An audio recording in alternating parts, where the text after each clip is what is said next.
नमस्कार, हमारा नाम है समरीन और आपने देखना शुरू कर दिया है लाइव सिटीज। देखिए, आपको मालूम है कि बिहार का शिक्षा विभाग लगातार सुर्खियों में बना रहता है और लगातार आपको लाइव सिटीज पल पल की खबर दे रहा है। देखिए, हम आपको पहले भी बता चुके हैं कि पटना हाई कोर्ट से शिक्षकों को लेकर के बड़ी खबर आई थी। खबर क्या कुछ आई थी वो भी हमने आपको बताया था। देखिए, आपको याद होगा कि लाइव सिटीज ने आपको पहले ही बताया है कि प्रधान शिक्षकों की पोस्टिंग का मामला भी पटना हाई कोर्ट जा चुका है और बीपीएससी टीआरई 3.0 शिक्षक बहाली का मामला भी हाई कोर्ट जा चुका है, जिसके बाद शिक्षक काफी परेशान है।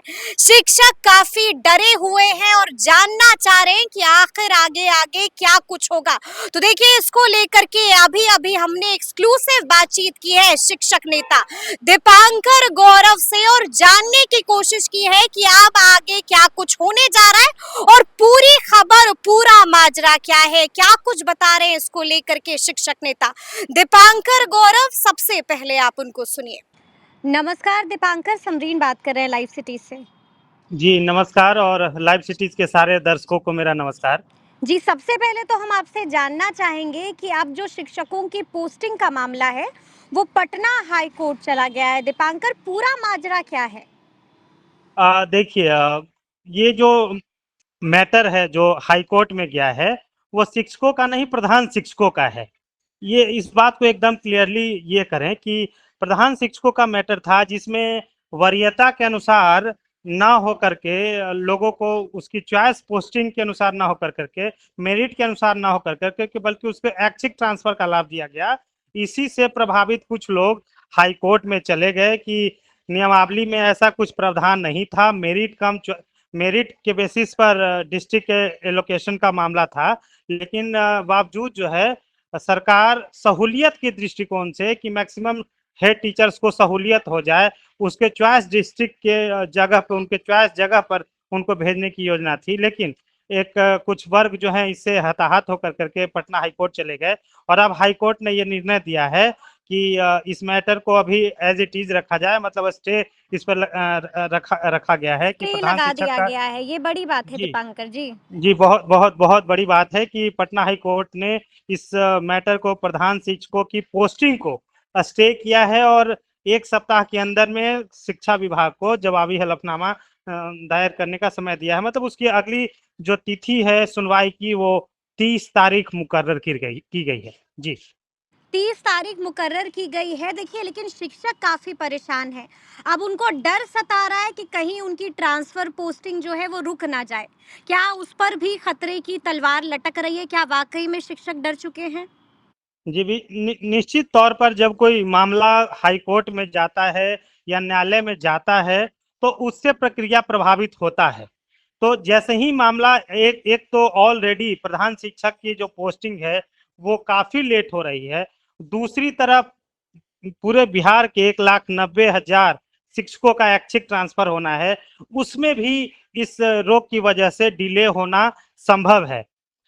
अब एक उसमें लाख भी नब्बे डिले होना संभव है। बड़ी बिल्कुल बात संभव, आप कह रहे हैं, क्योंकि हमने भी निश्चित रूप देखा से। है दीपांकर की सूची जो जारी हुई थी उसके बाद जो डेडलाइन कहा गया था कि सूची जारी हो जाएगी, वो डेडलाइन भी पास हो चुकी है और अब तक सूची जारी नहीं हुई है ट्रांसफर पोस्टिंग वाली।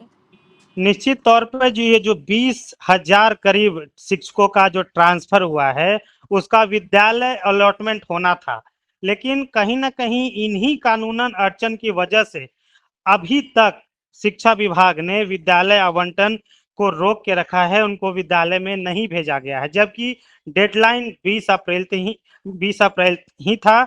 जो अभी कमिंग 7,000 लोगों का करीब ट्रांसफर का जिला अलॉट हुआ था, उन लोगों का भी 25 तक ही 25 से लेकर 30 तक जिला आवंटन स्कूल अलॉटमेंट था।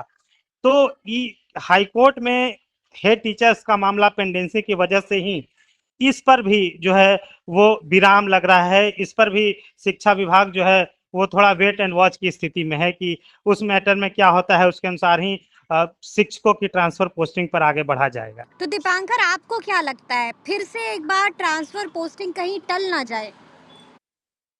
देखिए, ये सब कुछ विभाग पर है। यदि विभाग चाहे तो बहुत स्मूथली ट्रांसफर पोस्टिंग को कंक्लूड कर सकता है। और एक बात को आप गौर करिए कि जितना डिले होगा, नंबर ऑफ केसेस बढ़ेंगे।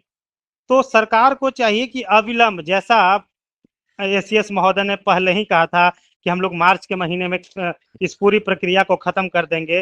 विधानसभा में शिक्षा मंत्री जी ने कहा था कि सेशन समाप्ति के 2 महीने के अंदर, मतलब इसी अप्रैल के महीने के लास्ट तक हम लोग पूरी प्रक्रिया खत्म कर देंगे। यदि ऐसा हो गया होता तो मामला पेंडेंसी न्यायालय में केसेस की संख्या, इसे इन सारों से कोई जो शिक्षक है न तो स्थानांतरण प्रभावित होता, न तो पोस्टिंग प्रभावित होती। तो इसके चलते जितना डिले हो रहा है वो केसेस बढ़ेंगे। तो शिक्षा विभाग को चाहिए कि जितना जल्द हो सके इसकी कानूनी अड़चन को दूर करते हुए और शिक्षकों की जो पोस्टिंग है और जो उनका ट्रांसफर है, जो बहुत बहुत प्रतीक्षित है, उसको समाप्त किया जाए और उनको उनके ऐच्छिक स्थान पर भेज दिया जाए। दीपांकर, एक तो ये बात हो गई और दूसरा ये भी मुद्दा है जो काफी गरमाया हुआ है कि बीपीएससी टीआरई 3.0 शिक्षक बहाली का मामला भी हाई कोर्ट पहुंच चुका है। वो मामला हाई कोर्ट क्यों गया है? वहां पर कहां पर परेशानी आ रही है? देखिए, शिक्षक बहाली जो टीआरई 3 के तहत हुआ, जिसमें काफ़ी समय से जो शिक्षक है वो अपने विद्यालय में जाने को इंतज़ार कर रहे हैं, उनका जिला आवंटित हो गया है। लेकिन इस बीच 2024 में एक केस हुआ था, जब फ्रेश वैकेंसी आई थी तो उस समय कुल 20,000 कुछ पोस्ट थे प्राइमरी में। लेकिन जब एक मैटर जो था, बिहार सरकार ने रिजर्वेशन की जो सीमा थी उसको बढ़ाई थी और फिर बाद में उसको पटना हाई कोर्ट ने उस सीमा पर रोक लगा दी थी। तो उसके बाद जो बीपीएससी ने प्राथमिक में टीआरई 3 के कुछ पोस्ट को कम कर दिया था। तो जब फ्रेश वैकेंसी थी जिसमें 20,000 से कुछ ज़्यादा वैकेंसी थी, उसमें ईडब्ल्यूएस के कैंडिडेट्स को 10 उसके 10% का हिस्सा उसको सीट के रूप में दिया गया था। लेकिन जैसे ही सीट कट होकर के मिला तो 10 की बजाय वो 5% पर आ गया।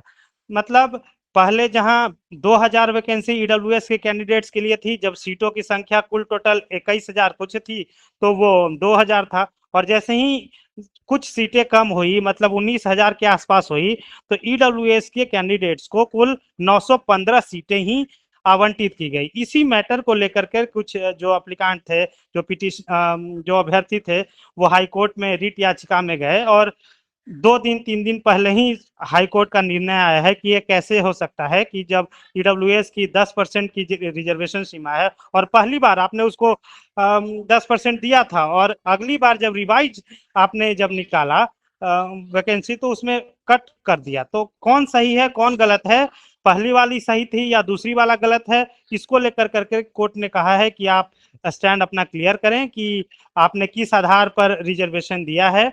और उसी को सरकार को 2 महीने का समय दिया है कि शिक्षा विभाग और बीपीएससी जवाबी हलफनामा दायर करके ये बताए कि रिजर्वेशन का इनका जो सीमा था वो पहली बार में यदि सही था तो दूसरी बार में गलत कैसे हो गया, और दूसरी बार में यदि सही है तो पहली बार में गलत था। तो इसी को आप ये कह रहे हैं कि कोर्ट ने जवाब मांग लिया है बीपीएससी से भी और सरकार से भी? जी, कोर्ट ने तुरंत सरकार को तलब किया है कि इस मैटर पर रिजर्वेशन की पॉलिसी पर हाई कोर्ट बड़ी सख्त रहता है। तो इसमें अब उम्मीद है कि अब कहीं अभ्यर्थियों को डर है कि मामला कहीं हाई कोर्ट में पेंडेंसी है तो और डिले ना हो जाए। पहले से ही अभ्यर्थी काफ़ी परेशान हैं, जिनका विद्यालय के आवंटन हो जाना चाहिए था, जो अभी स्कूल में होने चाहिए थे, वे अभी तक घर पे हैं। और सबसे ज़्यादा परेशानी तो उन अभ्यर्थियों के है जो पुरानी अपनी नौकरी छोड़ कर करके इस इंतजार में बैठे हैं कि हमारा कल पोस्टिंग हो जाएगा, हम कल विद्यालय में चले जाएंगे, हमारी ट्रेनिंग स्टार्ट हो जाएगी। लेकिन जब एक और केस के नाम पर वो डिले अपना देखते हैं कि वैकेंसी में कहीं और डिले ना हो रहा है, तब और अभ्यर्थी उग्र हो जाते हैं और परेशान हो जाते हैं। मुझे चलिए, तो ऐसे अब दर्जनों देखना कॉल होगा। पर डे आता है जी जी जी। कि मुझे पर डे दर्जनों कॉल आते हैं कि टीआरई 3 की पोस्टिंग कब होगी, वहाँ विद्यालय में कब तक लोग पहुंचेंगे। तो ये मैटर सीरियस है। सरकार सीरियस को अभी मैटर है। जी 3 बहुत प्रतीक्षित जो मुद्दे हैं, पहला हेडमास्टर का, प्रधान शिक्षकों की पोस्टिंग का, दूसरा शिक्षकों के स्थानांतरण का और तीसरा टीआरई 3 के कैंडिडेट्स को उनके विद्यालय आवंटन का। इसको सरकार को जल्द से जल्द पूरा गंभीरता कर से लेनी लेना चाहिए। चाहिए। चलिए, बहुत बहुत जी, शुक्रिया दीपांकर बातचीत के लिए। बहुत बहुत धन्यवाद समरीन। धन्यवाद।